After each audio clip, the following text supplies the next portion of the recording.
Hello and welcome to LBG Gaming, and welcome to this quick review for GOG Galaxy 2.0.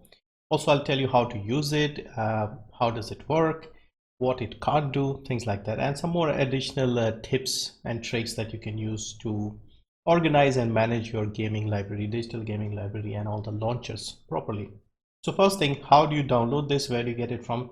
Basically, I'll put the link below. It's gog.com/galaxy. And just download it here, install it, and you're good to go. The next step, when you are into the GOG Galaxy launcher, you have to connect all your various accounts. You log into your main account, which is the GOG account, and then you link all the different accounts so that all your games are added here. So in order to do that, you go into this section here, up here, go into settings. It has the integrations tab. So you open this and you connect all your different accounts. So you see this is my main account, the GOG account. Then you have Xbox Live, Battle.net, Bethesda, Epic Games, Humble, Origin, PlayStation Network, Rockstar, Steam, Uplay. There might be more, but these are the ones that I'm interested in for now. Now, what you need to do is click on the connect here, and it will individually pop up the login pages for the others, and then you connect them. At the moment, as you can see, I'm not connected to Bethesda, Humble, PlayStation, etc. And the reason is PlayStation hasn't been reliable. I've had issues connecting this, and Humble also have not been able to connect it. Because if you know, on Humble, you have that separate library section where you get all your DRM free games. I wanted to connect that. So they have the integration, but it is a bit buggy. Now, the thing is, these are the official integrations, Xbox Live. These here, these are like community created ones, so third-party ones. So they have to wait until these become official or they get updated. But for now, this is pretty decent for organizing your library. My main use for this one is organizing the collection of games that I have, making it easy to see what's going on. Now, once you have connected all of these, your games will look like this. So you'll have all your games here. I've got a lot of games, as you can see. Still going, and then that's it. So now you need to organize them so they are easier to manage and when you want to play them, etc. So it'll give you some bookmarks here on the left hand side by default. So you'll have installed games, you have subscriptions. This is for the Xbox Game Pass thing. You have Steam, Epic. So if you click here, for example, Steam, it'll show you all the Steam games. Epic will show you all the Epic games. Uplay, Origin, Xbox, GOG.com, obviously, Rockstar, Battle.net, Bethesda. Now these here, I've added these myself. These are bookmarks I've added to make navigation easy for me. I'll show you how to do this later as well. So basically, yeah, just click on, let's say, Uplay. You see all the games Uplay. Now what you can do is, for example, you want to organize them. So you add some tags. I'll show you how to do this part basically. So let's say I want to create a new tag called free games, because as you know, Epic and other platforms give away a ton of free games, and I would like to organize them. So what I'll do is I'll click on Abzu, right click, assign tags, add tags, and we go here and add free. Click, and then we go, let's say Aegis Defenders. This was free as well. Select it here because you don't need to make them now because we have the, I believe Age of Wonders was also free. There's so many free games, I've forgotten them. Alan Wake. Okay, now another interesting thing is, like, let me go over Alan Wake. If I hover over Alan Wake, you see it's got Steam, Epic, and Xbox symbols here.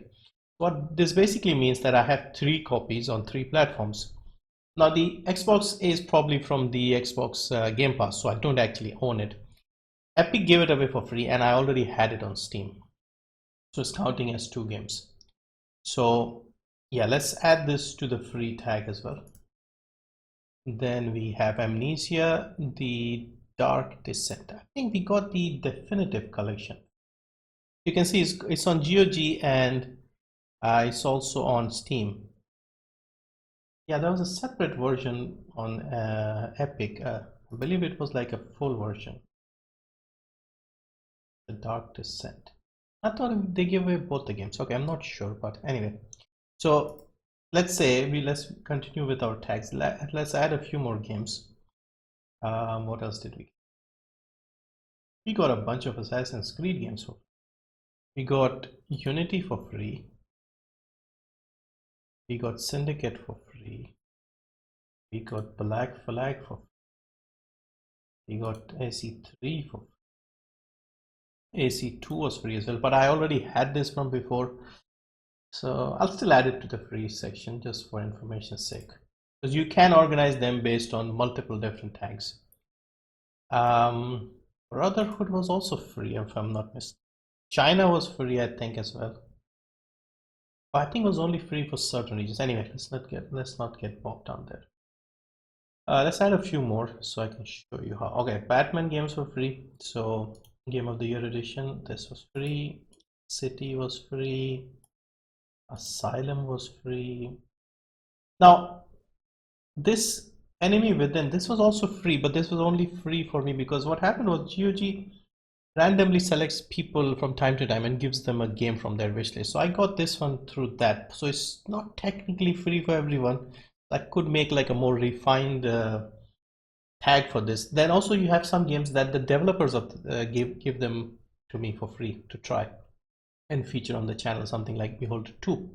I got this for free, so I could maybe refine the free from devs free gift or something like that. Anyway, so we've got a few games for free. Now we go up here in the filter section and we pick the free. So these are the games that are free. Now what you can do is you can click here and this will create a bookmark on the left hand side here.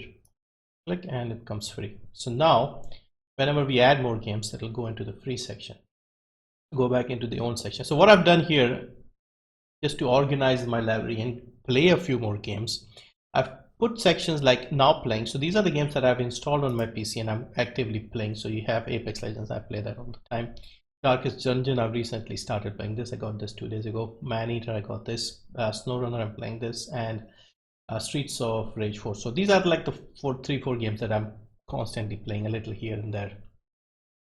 Completed. So I've put some of the games that I've completed. I haven't actually done a proper job here of tagging everything, but these are the games that I've completed all the way through. Like if there's a story or some campaign, I have completed that. So a lot of these games have been completed. Then I've put more sections in order to play some of the backlog. So what I've done is games that I've tried a bit but did not finish them. So basically games that I tried, I liked, I want to come back to them. And so I've put them here. So let's say I finished something from the now playing section, I put it to the completed section, then I can install one of these and continue playing. Then there are games that I'm really interested in. I got them free or maybe I picked them up from a bundle and I haven't yet tried them. So I've put them here. So games that I want to jump in and see what they're like. I've never tried them, let's say. And then games that I'm not currently interested. So basically games that I've tried, did not like them, so I put them here in the currently not interested. The reason why I'm saying not currently interested is because maybe in the future I might get interested. There have been games in the past where I tried them, did not like them, maybe on the mood, the type of game I wanted to try, and I skipped them and then came back and actually enjoyed them quite a bit. So some games here that are in that section. And then of course we have the free section that we just created. So this is like something you can do, and I find this quite useful. Instead of making a list and working your way through, you can just put them here and do all of that. They've also got like a friends section here. So if you open this here, all your friends on Steam and different platforms, you have them here. I actually don't use this. If I'm honest, I don't even use them on Steam. I only talk to like a couple of people and mostly on Discord. Then you have activity. So whatever you are playing or your friends are playing, etc. And yeah, you can see people achieving some achievements. And they also added the store section, GOG, their own store, so you can go into all offers. And yeah, so you see games here. So now, what can it not do for you? So basically, if you don't want to install a launcher, but you want to play the game, that's not going to happen. Let's say there's a game on battle.net, let's say, and you want to play, I don't know, Call of Duty Warzone, for example. You will need to have that installed. But what GOG Launcher can do for you is launch the game, launch the battle.net launcher, launch the game, play the game. When you close it, it can close the launcher for you. So you can do that from the settings here. So if you go into features, so battle.net, quit when closing battle.net games. If you select this, it can do that for you. But you do need the apps, the launchers from the respective publishers in order to play the game. So that's why I said, like, I use this primarily for organizing and just simplifying the backlog of games that I have right now. Now, of course, you can add more sections like, I don't know, not interested, or I don't know, you hate them. Maybe you can organize them based on pricing. Because what I was thinking was maybe as far as priority of playing games is concerned, you could have the games that you pre-order and the games that you buy at launch on the top. Then you have the games that you bought on a small discount. Then you bought games that were more than 50% off. And then you have games in the bundles. And then at the bottom of the priority, you probably have games like the free ones from Epic and stuff that you pick them up, but you're not sure if you'll ever play them. So you could arrange it according to that if you want. So yeah, some ideas here. It's very useful. I like it. They're constantly updating it. What I would like is more official integrations for these things and more reliable ones, because PlayStation Network, I managed to connect it when it first came out, but recently I've struggled to connect it because I think it's something to do with the PlayStation side of things, but it doesn't connect a lot of the time. It just says error. With the Humble, it accepts the passwords, but what it happens is you need a SMS for the two-factor authentication. It gets stuck in that process, so it never sends you the SMS, at least for me. And yeah, so try it out if you have a lot of games. If you have, let's say, a smaller library, then maybe it's not that necessary for you. Let's say if you only have like 10 games on Steam and like the free games on Epic, yeah, maybe you don't need this, but it's still handy. You can organize them, you can add certain things, tags, and other, what else can you do? You can actually select them based on the genre of the game. You can have them on platform, operating systems, things like that. So yeah, I find it handy. It's useful, but yeah, up to you. It's free, try it out, or you could wait and see some more updates and then jump in. So yeah, hopefully this was useful. Thank you for watching, and I'll see you in the next one.